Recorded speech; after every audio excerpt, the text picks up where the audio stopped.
You asked a very good question that Danny avoided. I have my reasons why I think he did so. How do you think Jet Luchenko will be evaluated? Because he didn't answer it. And my guess is because he doesn't know.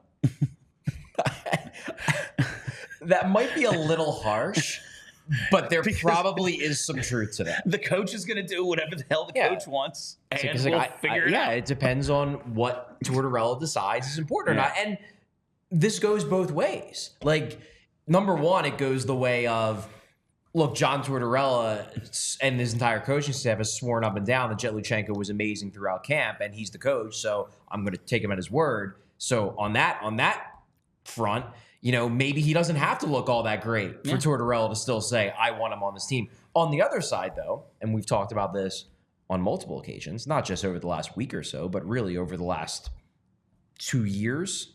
However, 2 years, that's how long Tortorella's coached. Yeah. John Tortorella is a very fickle man in terms of how he evaluates players. So a guy who a week ago he thought was the bee's knees and the player that he can't afford to not have, he could very easily, after 3 days, decide, yeah, he's not an NHL player. I don't want him anymore. So there is an element probably from Danny's perspective of, look, a lot of my decision is ultimately going to be driven by a man who I don't know what he's going to think about this guy in a week. Predict it. Yeah, I don't know how to predict what John Tortorella is thinking. And to be fair, like, right now, he has made this team because of, one, his speed, and two, the details of his game. The details of his game. I wasn't going to say that today because I want someone to specify the actions. I actually hopefully I will be able to get my article out on the Danny presser and also just, you know, day one of Jet Luchenko being a Flyer. But I had a good conversation with Eric Johnson, who is one of the best quotes, if not the best quote on the team, just a great guy. And I asked him that. Because I first asked him, why he was so excited about Jet being on the team, and he gave me a really good answer about that. And I was like, look, we just talked to Danny, and Danny had mentioned about the details. Again, as someone who has been in the league for nearly 1,000 games, and you've watched so many young players come up, you know hockey as well as anyone in this room, far better than me, almost certainly. What are the little details that you've noticed that have impressed you? And he gave me a very good answer. So there are details. I'm not denying that. I don't think they're making this stuff up. I don't think they're making it up either. I just think, like, his ability to always be on the right side of the puck, like, be in between the puck and his net and probably a guy with the puck. Like, yes, that's great.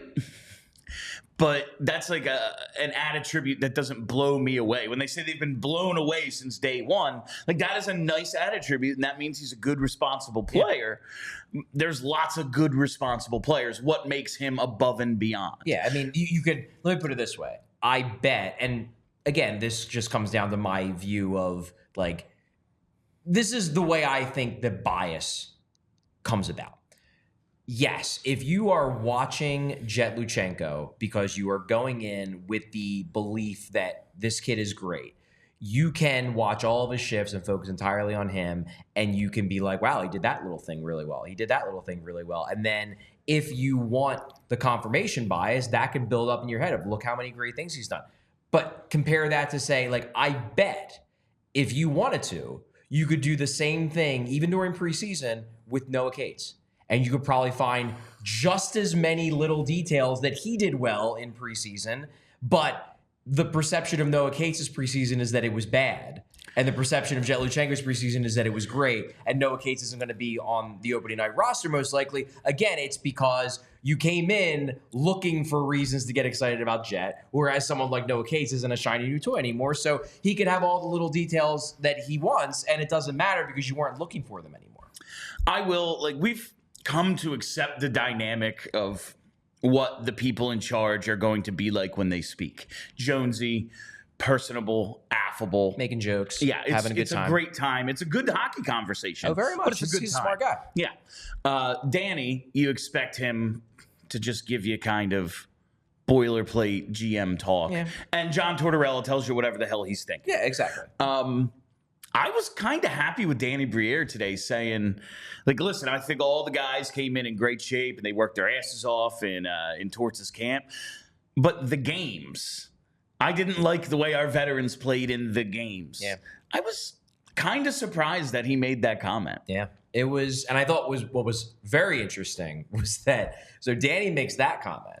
And then I later that day asked Torts, I was like, Danny said this about him thinking that some of the veterans were too casual in games, that Danny said they were in great shape and they were good in practices, but in games, a little too casual. And I asked Torts, does that concern you?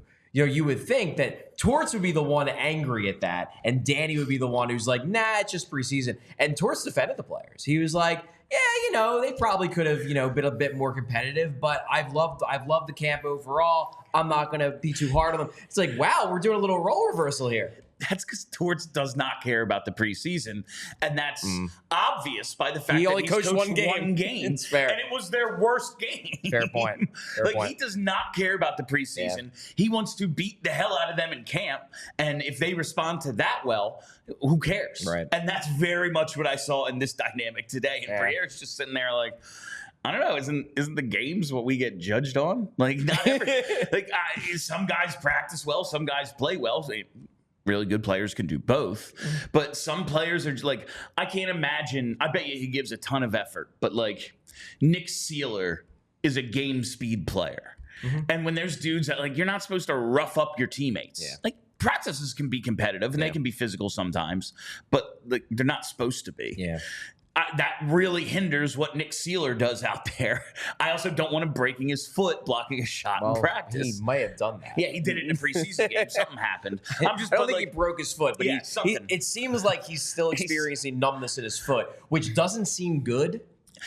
No, it doesn't. Especially given the fact they weren't on the ice Saturday and Sunday, and he's still not out there. You probably want to be able to feel both of your feet. Yeah. But I'm just like, that's an example. Like everyone who looks great in practice and then they go out in the games. Well, we get judged by games, but it's the veterans. I would assume. But going back to what your original point was, I did think it was interesting to hear Danny have a little, not fire, because he said it in a very professional or urbane way, but he was calling out some of his guys, not by name, but they knew who they were. You know, they're going to watch that presser and hear that quote, and they're going to know he was talking about them and that he's annoyed. My take on it was like, yeah, those guys who later hear that quote, it will not be a surprise to them. Exactly. The way Danny said it, it sounded as if like, and he talked to them. Yeah, he's already had this conversation. Yeah. So I was happy with that, but your question about how he'll be evaluated, the answer bothered me because you set it up like, you know, if he's playing well but has no points through the 9 games, and then he just jumped in and was like, well, it won't be on points. And it's like, we know.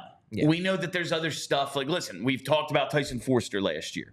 Could not buy a goal for those first 15, 16 games, but he was doing all the little things right, and Torts stuck with him, and it all worked out. 20 goals as a rookie. Right.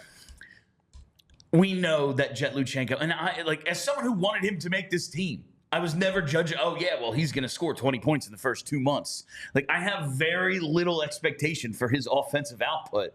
And the way he just jumped in there was like, because he doesn't want to get to the other part of that question. See, while I agree with where you're coming from, for me, it does matter how many points he scores. It very much matters to me. Like, if Jet Luchenko, after 9 games, has 1 point and his underlying numbers are good, I will still be like, send him back. And the reason is because the whole reason why I wanted him to go back in the first place is because I want him to develop his offense. And if he's not scoring or creating chances, but he looks like a good defensive bottom 6 forward, I don't want him to lock himself in for his rookie season at age 18, convincing himself that his role should be a good bottom 6 defensive forward. I want him trying cool things. And if after 9 games, he is trying 0 cool things and not producing any points, I will again be saying, send him back, because I don't want him to get comfortable being a 25-point center. I don't. And I agree with the premise. Clearly at, barely 18, you're not a finished product, and he has things to work on. We saw in the preseason, like, that offensive game is not caught up with some of his other skills. I just think that's where coaching comes in. It's on the coaches to make sure his mindset is be attacking, And it's on the coaches in practice, the skill coaches, everybody, to just kind of be working with him and him working, doing extra so that he does not fall behind his development path. Right. It's going to be more work. He's playing in the NHL. Yeah. That is a full-time job. This is now this is your career. Yeah. Like, this is who you are. It's going to be hard, but it was always going to be hard. Now you're just playing doing the it NHL against, is real hard. It's real difficult. That's why there's only so many guys who can do it. Yeah. As we've seen, the Flyers have had few of them over the years. But my point is that I asked that question not just because what I wanted, which I didn't get, what I wanted was him to give more specific benchmarks of, I want it to be like a situation where, we can send him out there against a good line and him, control play. Like, that to me is a specific answer. Instead, Danny went with a lack of specificity, in no small part because I don't think they yet know exactly what they are evaluating him on. It's more of like, do we have the gut feel after 9 games that we want to keep this guy? And I think that is more or less what they are going to be truly evaluating him on. For me, like, my ideal, if he stays, what I want from him in these 9 games are like, for him to earn the 10th game in my book, I want the details to be there. I don't want him to be getting crushed. Like, if his expected goals for percentage after 9 games is like 41, then it's a no-brainer. You send it back. Like, he's getting killed. He's just not ready. Fine, he's done. But I don't want just him to have good advanced metrics and just to be passing the eye test via, his defensive play and his neutral zone play. I want to see some serious flashes of offense. I'm not saying I need him to be point per game.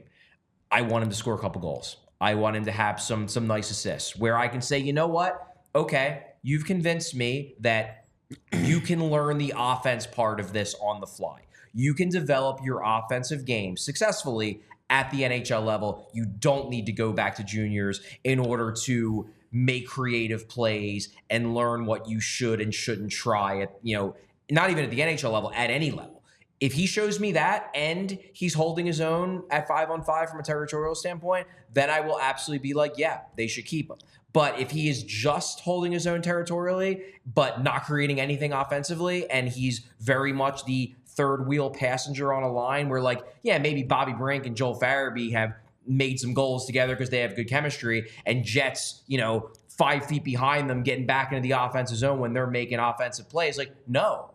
I wouldn't want him to stay in the NHL. I'd want him to go to a level where he can develop his offense. So he needs to show me that there's a path for him to foster that offensive creativity at the NHL level. Otherwise, I would want him sent back.